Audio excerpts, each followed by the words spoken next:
Hi students, welcome to my channel Raminder maths hub. I am Raminder. Guys, आज हम solve करेंगे exercise number 7.1 का question number 7 and 8।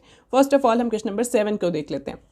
Question 7 is find the point on the x axis which is equidistant from 2, -5 and -2, 9। हमें x axis के ऊपर एक ऐसा point find out करना है जो इन दोनों पॉइंट से इक्विडिस्टेंट है। मीन्स उस पॉइंट का इन दोनों से जो डिस्टेंस है वो आपस में इक्वल है। ठीक है, सो सबसे पहले हमें पता है कि जो भी पॉइंट एक्स एक्सिस के ऊपर होता है वो किस फॉर्म का होता है, x,0 फॉर्म का। क्योंकि एक्स एक्सिस के ऊपर जो है ये देखिए, ये एक्स एक्सिस है, ये वाई एक्सिस है, तो इसके ऊपर जो पॉइंट आएगा वो, जैसे ये 1 है, ये 2 है, तो ये पॉइंट किस फॉर्म का है, 1,0। क्योंकि एक्स एक्सिस के ऊपर y जो है वो हमेशा ही 0 होता है। x कुछ भी हो सकता है, तो दैट्स वाई हमने इसको x लेट कर लिया।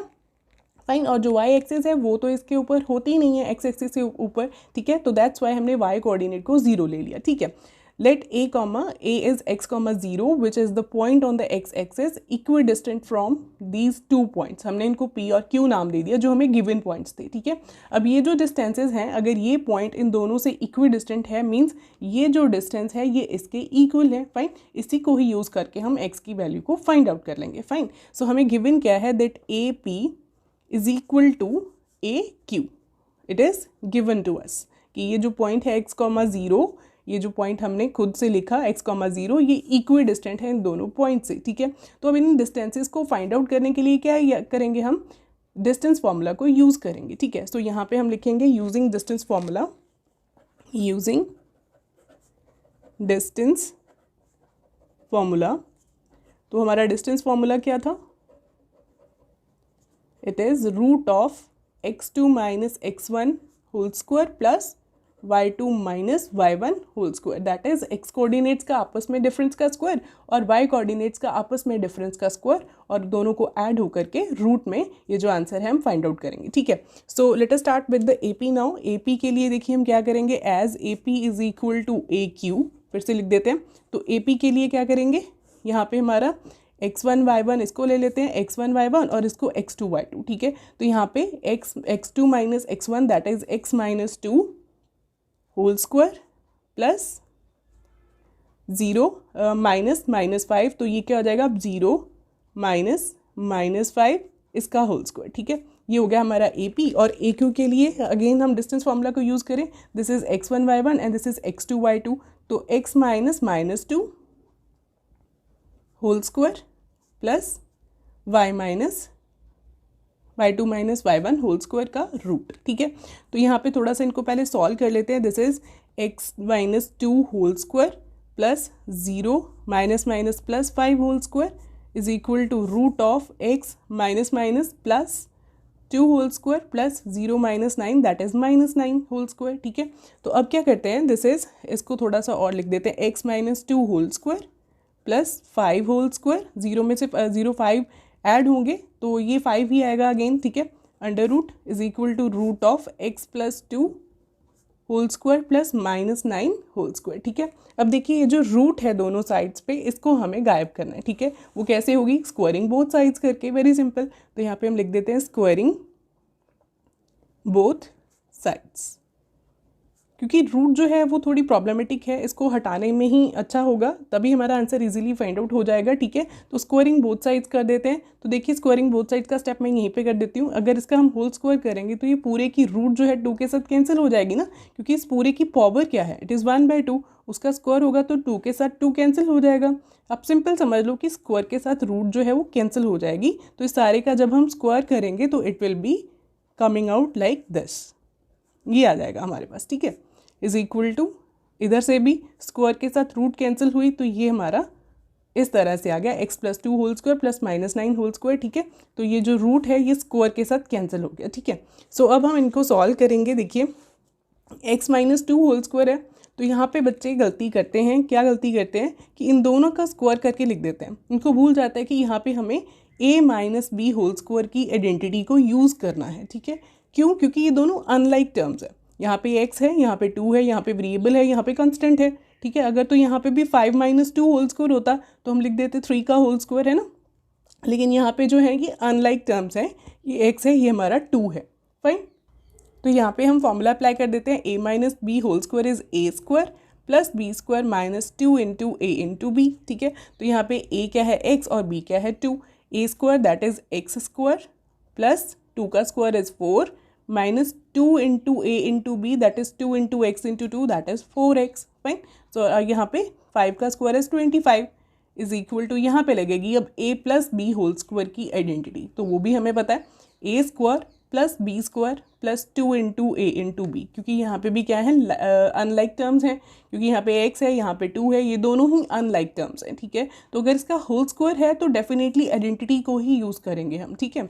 सो यहाँ पे a का स्क्वायर एक्स स्क्वायर प्लस 2 का square 4 plus 2 into x that is 4x, और यहाँ पे माइनस 9 का स्क्वायर इज़ 81, ठीक है। अब देखिए दोनों साइड्स पे जो सेम टर्म्स हैं और विद सेम साइंस है उनको तो अब कैंसिल कर दो, एक्स स्क्वायर के साथ एक्स स्क्वायर गया, ठीक है। वैसे भी अगर आप चाहो तो ये सारी टर्म्स को इधर शिफ्ट कर दो और बाद में कैंसिलेशंस कर दो, ठीक है।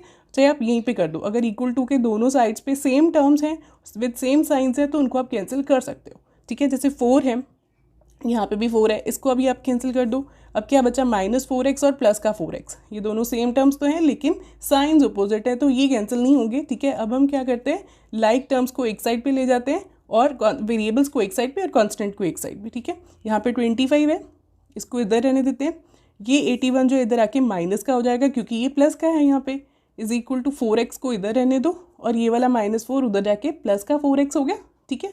अब देखो x वाले इकट्ठे हो गए और कॉन्स्टेंट इकट्ठे हो गए, ठीक है। सो दिस इज 81 में से 25 को माइनस करेंगे तो ये हमारे पास आएगा, दिस विल बी 6 and 5, और माइनस का साइन क्योंकि बड़ा है 81 और उसके साथ माइनस है, is equal to 4x plus 4x is 8x। अब आपको पता है कि 8 जो है ये उधर जाके क्या होगा, डिवाइड होगा, क्योंकि यहाँ पे ये क्या हो रहा है, मल्टीप्लाई, दो नंबर्स के बीच में कोई साइन नहीं है, मीन्स उनमें मल्टीप्लाई का साइन है, तो अगर ये 8 इधर मल्टीप्लाई हो रहा है तो उधर जाके ये डेफिनेटली डिवाइड का हो जाएगा। सो 8 1 ज़ा 8, 8 7 ज़ा 56, सो आंसर है is x is equal to -7, means जो हमारा पॉइंट था therefore required point is A, that is -7, 0, ठीक है। पॉइंट निकालना था ना हमने, तो उसी फॉर्म में देंगे जैसे हमने लेट किया था x, 0 की फॉर्म में, तो x हमारे पास -7 आ गया, तो point is -7, 0। So this is the question 7। अब हम क्वेश्चन नंबर 8 को देखेंगे। Question 8 is find the values of y for which the distance between the points p2, -3 and q10, y is 10 units। हमें यहाँ पे y की वैल्यू फाइंड आउट करनी है और वो y किस तरह का है कि ये जो दोनों पॉइंट्स है जहाँ पे 10y है और 2, -3 पॉइंट्स हैं, इनमें डिस्टेंस कितना गिवन है, 10 यूनिट्स का, फाइन। सो जो हमें गिवन है यहाँ पे लिख देते हैं, the given points are p and q, p is 2, -3 and q is 10, y, fine. So P Q हमें कितना गिवन है, 10 यूनिट्स, मीन्स ये जो दोनों पॉइंट्स हैं इनके बीच का डिस्टेंस हमें गिवन है 10 यूनिट्स, फाइन। तो अब देखिए पी क्यू में अगर हम डिस्टेंस फॉर्मूला अप्लाई करेंगे तो वो 10 यूनिट्स के ही इक्वल आएगा, क्योंकि हमें डिस्टेंस ही गिवन है दोनों पॉइंट्स में कितना है, 10 यूनिट्स, ठीक है। तो यहाँ पे हम डिस्टेंस फॉर्मूला अप्लाई करके पहले पी क्यू का डिस्टेंस फाइंड आउट कर लेते हैं, ठीक है। तो रूट डिस्टेंस तो हमारे पास है लेकिन y की वैल्यू वहाँ से हमें फाइंड आउट हो जाएगी, ठीक है। So distance formula is x2 - x1 whole square plus y2 - y1 whole square is equal to 10, ठीक है। ये जो है पी क्यू का जो डिस्टेंस है वो हमने यहाँ पे लिखा, ठीक है। तो अब इनमें वैल्यूज़ को सब्सटीट्यूट कर देते हैं, x2 यहाँ पे हम x1 y1 ले लेते हैं p को और x2 y2 ले लेते हैं q को, फाइन।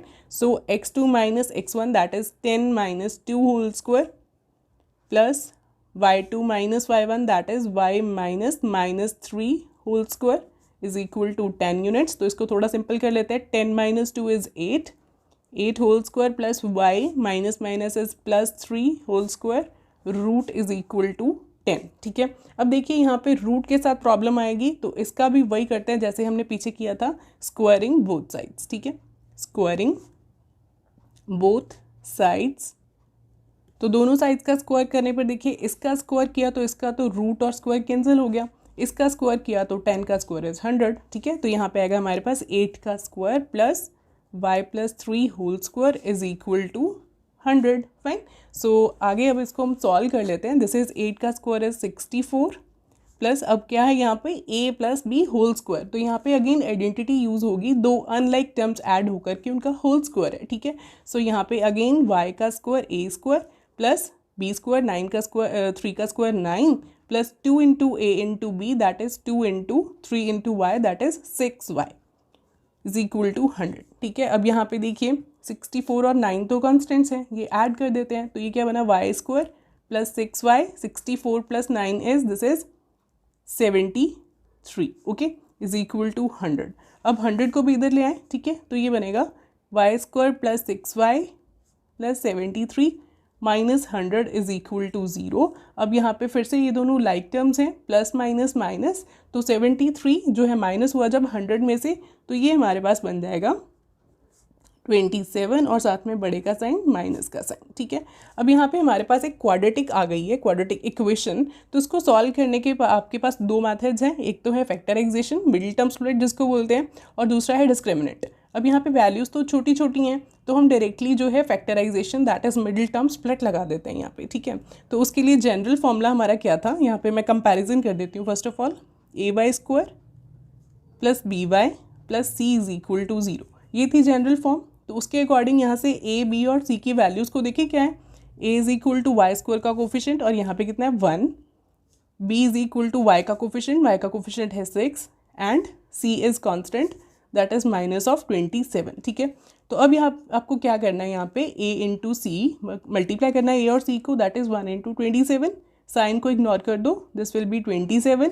तो अब 27 के आपको फैक्टर्स फाइंड आउट करने हैं। ठीक है, तो 27 के फैक्टर्स कौन कौन से हैं, एक तो 1 इंटू 27, 2 के टेबल पे नहीं जाएगा, 3 इंटू 9, देन 9 इंटू 3, वो हमने लिख दिया 9 इंटू 3, देन 27 इंटू 1। ठीक है, तो अब देखिए यहाँ पे जो है कौन सा पेयर सेलेक्ट होगा इन दोनों में से, वो पेयर सेलेक्ट होगा जिनको माइनस करके, जो कांस्टेंट के साथ साइन होता है हम उसी को देखते हैं कि वो जो नंबर्स हैं उनको माइनस करके क्या बने हमारे पास b बने, दैट इज 6 बने। तो 27 में से 1 माइनस हुआ तो वो तो बना 26, लेकिन 6 तो नहीं बना। 9 में से 3 माइनस हुआ तो वो बना 6। ठीक है, तो मतलब ये वाला पेयर हमारा सिलेक्ट हो जाएगा। तो अभी हम यहाँ पे जो मिडिल टर्म है उसकी जगह पे क्या लिखेंगे, ये जो नंबर्स हैं 9 माइनस 3 और साथ में y। ठीक है, वेरिएबल वहीं पे रहा, सिर्फ ये जो 6 था b था उसकी जगह पे हमने दोनों नंबर्स को लिख दिया, माइनस होके आ रहे थे तो that's y 9 minus 3 is equal to 6, minus 27 is equal to 0। ये दोनों टर्म्स ऐसे ही रहती हैं, बीच वाली जो टर्म है मिडिल टर्म उसकी जगह पे हम नए नंबर्स को लिख देते हैं। ठीक है, और अब यहाँ पे इसको सॉल्व करेंगे। सॉल्व करने के लिए वाई स्क्वायर प्लस 9y, यहाँ पे पहले मल्टीप्लाई करेंगे, 9 into y 9y minus 3 into y is minus 3y minus 27 is equal to 0। ठीक है, अब फर्स्ट टू टर्म्स में से आपको कुछ नंबर जो कॉमन आए वो निकालना है और लास्ट टू नंबर्स में से जो कुछ कॉमन आपको दिखे वो आपको कॉमन करना है। ठीक है, सो फर्स्ट टू टर्म्स में से सिर्फ y कॉमन है, सो y कॉमन गया, यहाँ से y की एक पावर बाहर तो एक पावर बची, प्लस यहाँ से y बाहर पूरे का पूरा तो सिर्फ 9 बचा, फाइन। और यहाँ पे आपको माइनस 3 कॉमन नज़र आ रहा है, जो इस टर्म के साथ साइन होगा वो कॉमन में जाएगा ही जाएगा। ठीक है, ये हमने क्वाड्रेटिक इक्वेशंस में काफ़ी डिस्कशन की थी इसके ऊपर। तो यहाँ पे जो माइनस का साइन है फर्स्ट टर्म, ये वाली दोनों टर्म्स में से जो फर्स्ट टर्म है उसका साइन ही कॉमन जाएगा और दोनों ही 3 के मल्टीपल हैं, तो दैट्स वाई 3 भी कॉमन आ गया। ठीक है, तो बचा क्या, यहाँ पे बचा y, क्योंकि माइनस का साइन बाहर गया तो यहाँ पे प्लस का साइन आ गया और यहाँ पे भी प्लस का साइन आएगा क्योंकि माइनस बाहर गया। माइनस अगर ब्रैकेट के अंदर मल्टीप्लाई हो तब भी साइन चेंज होते हैं, अगर माइनस कॉमन हो जाए तब भी साइन चेंज हो जाते हैं। ठीक है, सो यहाँ पे भी माइनस का था प्लस का हो गया, यहाँ पे भी माइनस है ये भी प्लस का हो गया। ठीक है, सो यहाँ पे 3 9 27 इज इक्वल टू बाद में 0 यहाँ पे। ठीक है, सो यहाँ पे क्या आया हमारे पास y माइनस 9 सेम बन गई ब्रैकेट्स, इसका मतलब हमारे ये जो सिलेक्शन थी नंबर्स की वो बिल्कुल करेक्ट थी। ठीक है, सो अब इसको हम कॉमन कर लेते हैं क्योंकि ये दोनों टर्म्स में आ रहा है, इस टर्म में भी और इस टर्म में भी। ठीक है, सो यहाँ पे y प्लस 9 को हमने कॉमन किया, क्या बचा हमारे पास y माइनस 3। ठीक है, यहाँ पे कॉमन गई ये चीज़ तो यहाँ पे माइनस का 3 बचा इज इक्वल टू 0। अब इन दोनों ब्रैकेट्स जो हैं इनका प्रोडक्ट इक्वल टू 0 है, इट मीन्स डेफिनेटली ये जो y प्लस 9 है या तो ये 0 होगा या फिर y माइनस 3 जो है ये 0 होगा, या फिर ये वाली टर्म 0 होगी या फिर ये वाली टर्म 0 होगी या फिर दोनों ही 0 हो सकते हैं। कोई दो नंबर्स का प्रोडक्ट ही हमारे पास 0 आता है ना, तभी 0 आता है जब उनमें से एक 0 हो या फिर दोनों ही 0 हो। ठीक है, जैसे मैंने यहाँ पे लिखा 0 इंटू 5 इज 0, तो एक नंबर तो 0 था ना, या फिर दोनों ही 0 थे। ठीक है, तो यहाँ पे हमारे पास y की वैल्यू कितनी बनी 0 माइनस 9 ठीक है, और यहाँ पे 0 + 3, ठीक है, ये 9 प्लस का था, उधर जाके माइनस हो गया, ये प्लस का 3 था, उधर माइनस का 3 था, उधर जाके ये प्लस का 3 हो गया, ठीक है। तो यहाँ पे हमारे पास वैल्यूज़ क्या आई, y = -9 एंड y = 3, ठीक है। तो हमारे पास पॉइंट क्या आया, देयरफॉर सिर्फ हमें वैल्यूज़ ही फाइंड आउट करनी थी y की, तो यहाँ पे हम लिखेंगे values of y are -9 and 3, that's it. ये था क्वेश्चन नंबर 8। वैसे ही किया जैसे हमने क्वेश्चन नंबर 7 को किया था, डिस्टेंस फॉर्मूला का यूज़ किया और स्क्वायरिंग बोथ साइड का स्टेप जो है वो आपको ख्याल रखना, ठीक है। आई होप ये दोनों क्वेश्चन आपको समझ में आ गए होंगे। अगर आपको कुछ डाउट्स हैं तो प्लीज़ कमेंट्स में लिखिए, मेरे चैनल को सब्सक्राइब करिए, बेल आइकन को प्रेस करना मत भूलिए। Thank you so much students.